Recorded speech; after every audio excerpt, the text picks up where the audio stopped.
Bonjour à tous. Je voudrais remercier Martine Serre de m'avoir invité ici. C'est toujours un plaisir d'être avec les amis d'Égal et c'est un plaisir redoublé d'être dans la salle Clemenceau pour moi qui ai fondé effectivement il y a quelques mois un think tank qui s'appelle l'Aurore. Il n'y a pas de lieu plus indiqué ni plus sympathique. Vous m'entendez bien? Non, apparemment pas. J'entends quelques protestations. Ça va mieux? Bon, ok.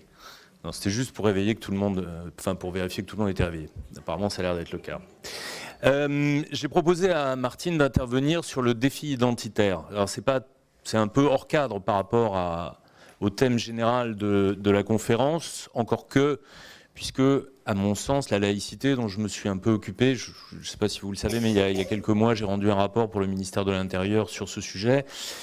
La laïcité fait partie, au même titre que d'autres questions très importantes, je pense aux droits des femmes également, qui sont des marqueurs précisément sur lesquels, les questions sur lesquelles se voit de façon très claire aujourd'hui que nous sommes entrés dans ce qu'on pourrait appeler l'âge identitaire. C'est-à-dire, si je prends les choses en perspective longue, après la sortie de la religion dont parle Marcel Gauchet, après l'effondrement des grands systèmes idéologiques dans les années 80, après que progressivement un certain nombre d'institutions, d'autorités, de relais, de corps intermédiaires se sont progressivement désagrégés, se soient déchirés et perdus en influence et en impact en force structurante sur la société, on arrive un peu au bout de cette aventure de l'individu qui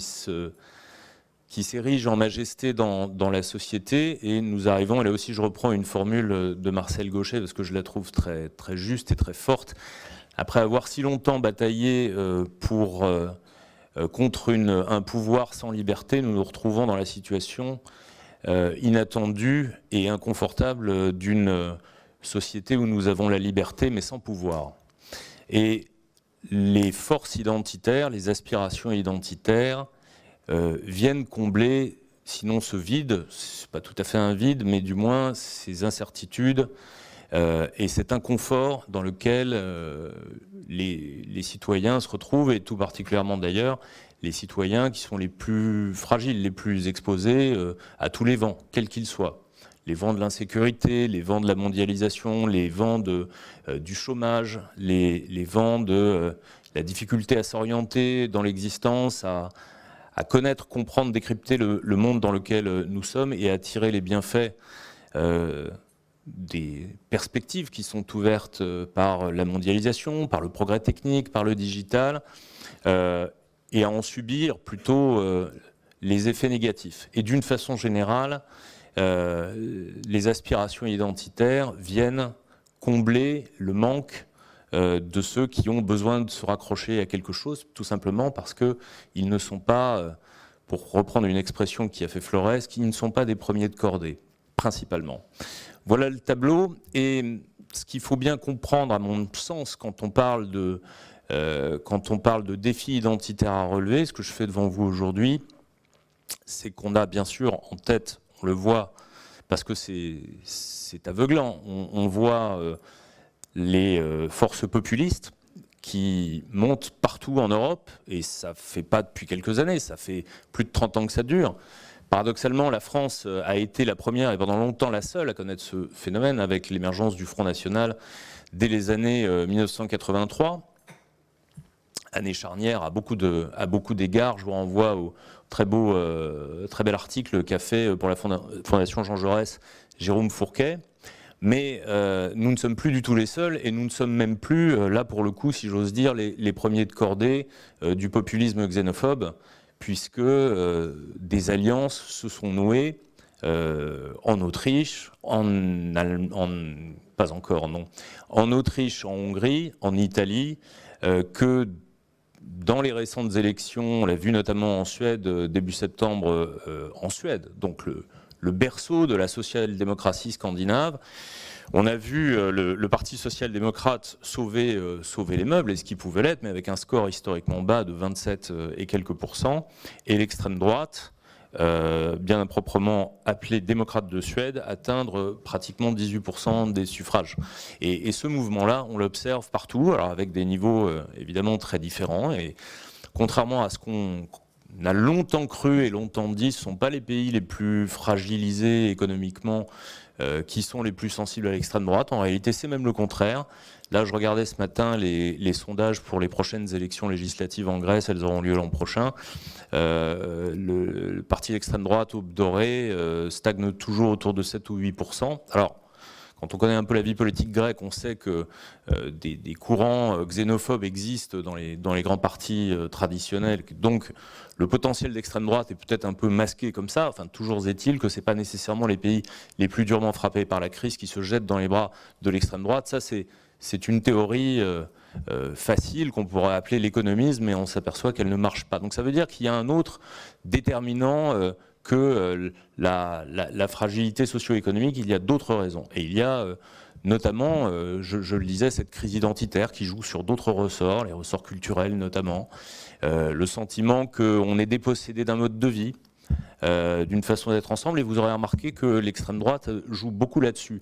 L'expression mode de vie, qui ne faisait pas particulièrement partie du vocabulaire de la sémantique des partis d'extrême droite traditionnellement, est au contraire, depuis une quinzaine d'années, c'était Pim Fortuyn aux Pays-Bas qui a été le premier, en quelque sorte, à mettre ça en avant, à dire nous avons un mode de vie occidental à défendre, et donc, comble de l'ironie, ce sont des valeurs progressistes que l'extrême droite s'est mise progressivement à défendre, la liberté sexuelle, les femmes, et même la laïcité. On a entendu le Front National s'ériger en rempart de la laïcité, ce qui est tout à fait extraordinaire et singulier. Enfin, on nous aurait dit ça il y a 20 ans ou 30, on aurait trouvé ça presque amusant, mais aujourd'hui, on rigole plus.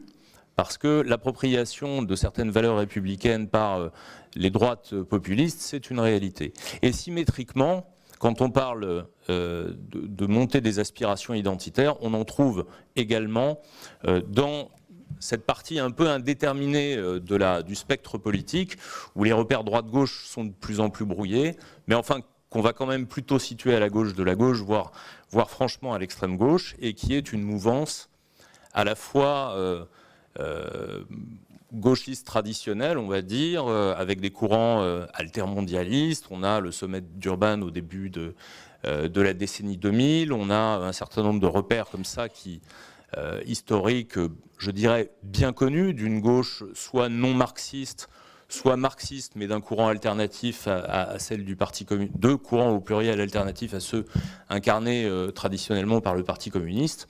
Mais on a aussi une autre force qui a émergé au sein de ces courants, une force qui, en réalité, échappe aux catégories politiques et pour cause, qui est l'islamisme. L'islamisme sous toutes ses formes, dans toutes ses ramifications, toutes ses branches, et qui a, en quelque sorte, nidifié dans la vie politique occidentale, puisqu'elle a trouvé un certain nombre de relais politiques, mais également culturels, universitaires, journalistiques, dans une mouvance que j'ai appelée, avec d'autres, la mouvance décoloniale, où on trouve, alors par mouvance il faut entendre un ensemble un peu flottant, un peu mou, mais où l'on trouve à la fois des partisans d'un multiculturalisme normatif, appelons ça comme ça, avec une remise en cause de ce qui est appelé le racisme d'État, des discriminations institutionnelles, une critique globale du projet politique occidental comme étant une vaste supercherie par laquelle on a prétendu instaurer les droits de l'homme, mais en réalité,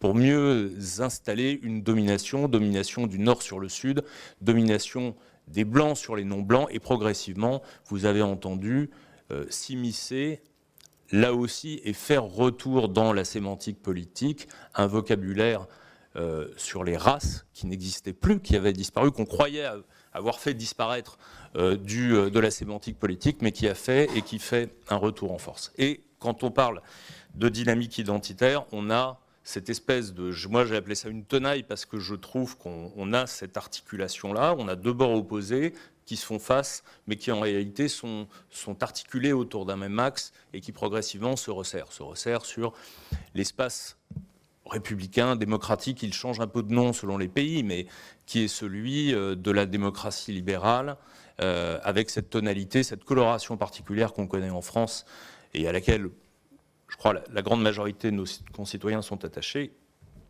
qui est la forme républicaine.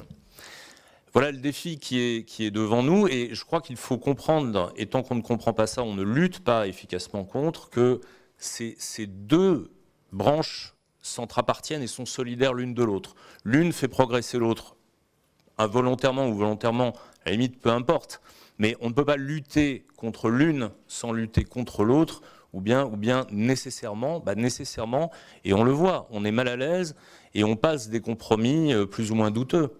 La droite européenne est de plus en plus dans cette difficulté-là aujourd'hui. On l'a vu lors du vote du Parlement européen de la procédure dite de l'article 7 sur les manquements à l'état de droit de Viktor Orban en Hongrie. On a vu le groupe majoritaire, le Parti populaire européen, se déchirer sur cette question-là. Ça pour la droite, qui est donc en train de se fragiliser profondément sur les questions identitaires. Est-ce qu'il faut accueillir la protestation populiste ou est-ce qu'il faut au contraire la rejeter? Et symétriquement à gauche, vous avez la même chose, puisque vous avez un discours qui reste campé sur une ligne républicaine ferme, pas fermée mais ferme, et puis vous en avez un autre qui, en revanche, parle d'accommodement, parle d'accueillir là aussi un discours de colère sociale, le discours des nouveaux damnés de la terre, et ainsi de suite. Et vous entendez ce langage qu'on entendait il y a 10 ou 15 ans comme étant un peu du cynisme, un peu du calcul politique, voire du clientélisme assumé, qui existe toujours, consistant à dire c'est comme ça que nous allons les réduire. Mais maintenant, vous avez de plus en plus aussi une certaine gauche qui est dans l'accommodement par conviction.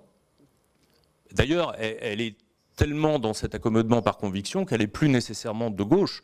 Ceux qui se réclament du libéralisme culturel aujourd'hui, on les retrouve un peu partout sur le spectre politique, on les retrouve au gouvernement, on les retrouve dans l'opposition de gauche, on les retrouve dans l'opposition de droite, ce qui montre bien, et là c'est un facteur de fragilisation supplémentaire, ce qui montre bien que les catégories politiques auxquelles nous avons été habitués jusqu'ici, elles sont en train de voler en éclats. Alors le problème, c'est que le temps presse, et le temps presse vraiment parce que nous avons une échéance politique qui est devant nous, dans très très peu de temps maintenant.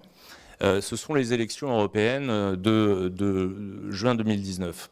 Alors pourquoi je dis que le temps presse? C'est pas tellement parce qu'il y aurait un risque qu'une majorité populiste sorte des urnes, on n'est quand même pas tout à fait là, mais il est possible, vu actuellement les projections que l'on fait, les sondages, il est possible que la progression des courants un peu différents d'ailleurs, nationaux populistes ou xénophobes et europhobes soit telle que les autres familles politiques, notamment la droite, donc explosent, et qu'à gauche, symétriquement, la social-démocratie poursuive son effondrement au profit d'un certain nombre de forces politiques alternatives, soit d'extrême gauche protestataire, soit écolo, et ainsi de suite, de telle sorte que nous ne savons pas exactement quel sera le chemin politique, ni les forces politiques qui seront en situation, en capacité de peser sur une Europe qui est déjà dans les pires difficultés pour s'orienter sur les questions essentielles et pour répondre aux attentes des concitoyens européens, mais qui, dans un cas de figure comme celui-là, deviendrait, s'ouvrirait une crise politique qui se rajouterait à toutes les autres crises qu'elle vit déjà ou qu'elle a vécues, crise économique, crise financière, crise des migrants, et donc pour finir, crise politique avec des répercussions que nous aurions nécessairement au niveau national et pas seulement en France, mais en France singulièrement, avec un risque de morcellement extrême de la vie politique et probablement un défaut de légitimité pour les gouvernants actuels. Excusez-moi, en même temps, je recherchais un petit texte que je voulais vous lire. Ce sera pratiquement pour finir et que j'ai évidemment perdu. Le voilà. Je voulais vous essayer de faire retour maintenant pour ma conclusion sur Pourquoi ça a tant à voir avec la laïcité? Pourquoi ça a tant à voir avec les valeurs universalistes? Pourquoi ça a tant à voir avec le projet d'émancipation qui est sous-tendu depuis près de 3 siècles maintenant par ceux qui ont porté l'idéal des Lumières? Parce que profondément, les forces politiques, là je ne parle pas des aspirations et des colères des peuples, les forces politiques et idéologiques, qu'il s'agisse des islamistes, qu'il s'agisse de l'extrême droite ou qu'il s'agisse d'autres catégories un peu nouvelles qui apparaissent dans le spectre politique, comme les mouvements indigénistes ou décoloniaux, leur projet est fondamentalement anti-moderne. Leur projet est très profondément réactionnaire, et ce n'est pas une vue de l'esprit ce que je dis, il suffit de les écouter pour s'en rendre compte. Écoutez ce qu'il s'est dit en déclaration finale du colloque Bandung du Nord qui était organisé par le Parti des indigènes de la République, où étaient présents des gens comme le CCIF, Rokhaya Diallo, un certain nombre d'universitaires de Paris 8 et d'autres, et qui étaient placés sous le haut patronage de Georges Ibrahim Abdallah. Déclaration finale du colloque Bandung du Nord. Nous déclarons la guerre au racisme d'État, à l'impérialisme et à la dissolution des idéologies de la modernité qui nous condamnent à vivre dans les rêves pervers et irréalisables de la suprématie blanche. Cela aurait très bien pu, parfaitement pu, se retrouver dans la bouche de n'importe quel leader d'extrême droite. Voilà ce qui nous attend, le temps presse. Merci.